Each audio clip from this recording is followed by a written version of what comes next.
Duncan was cross. Whilst Rusty was in the shed for repairs, the Thing controller had reassigned him to cover the maintenance trains in the Little Diesel's absence. "I don't know what you're complaining about," observed Rusty cheekily.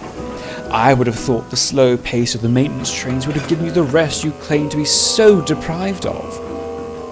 The other engines laughed, but Duncan didn't see the humour in it. What made it worse in Duncan's eyes was that he had to be out of the shed earlier than the others to tackle the track maintenance.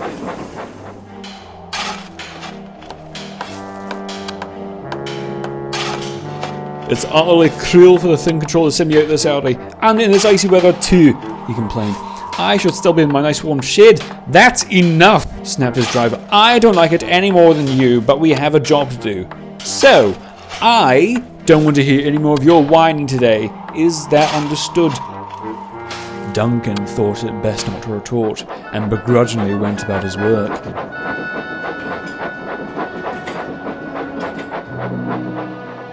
By the time the work was complete, night had fallen.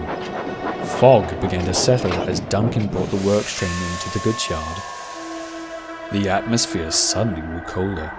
"Hurry up, hurry up!" Duncan grouched impatiently. "If Scar Lloyd takes my place in the shed, I'll..." "Hello?"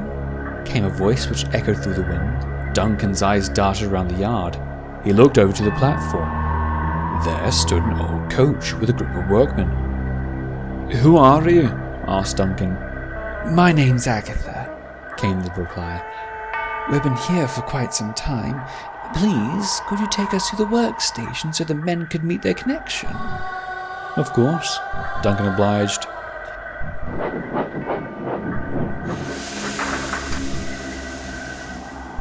He watched as the workmen boarded the coaches. Duncan couldn't help but notice that they all looked quite pale. Must be the weather, he thought to himself. The firemen coupled Duncan to the old coach, and they set off into the misty night. "I've worked on this railway for years," observed Duncan, "and I can say I've known a coach called Agatha." "Oh, I've always been here," the old coach replied. "Since the line's earliest days, in fact." Though Duncan couldn't explain why, he felt a chill run through his boiler. The two chatted to each other, but as they rounded the mountainside, Agatha went quiet. "She must have taught herself to sleep," Duncan said to himself. When they reached the workstation, Henry was standing at the platform. "I assume these passengers are here for your connection, Henry?" Henry shot a glare at Duncan. "What connection?" he asked abruptly. "And more importantly, what passengers?" "The passengers in the coach behind me," argued Duncan. He looked back, and to his horror, there was no coach. But I have a timetable to keep," Henry huffed, "and I can't be held up by silly little engines playing make-believe." The next afternoon, a team of workmen came to the sheds to see Duncan and his crew. "We've searched high and low," said one, "but we've found no signs of them." "You sent us on a wild goose chase," added another crossly. "We shall be making a report to the Thing controller about this." "You must have encountered Agatha," murmured Scarloy ominously. "How do you know about her?" asked Duncan. "She was one of our very first coaches," Scarloy replied, and began his story. "Many years ago, Agatha was carrying a team of workmen to meet their connection at Crovan's Gate. As they rounded the track side, the old coach's front wheels jolted on a bound section of track." "And what happened then?"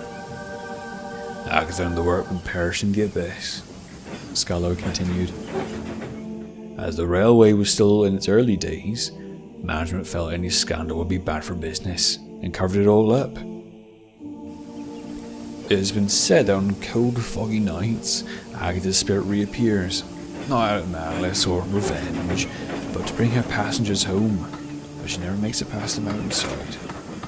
Duncan was silent. At first he had been frightened, but now he could only feel sorry for Agatha. That poor coach, he could only bring himself to say.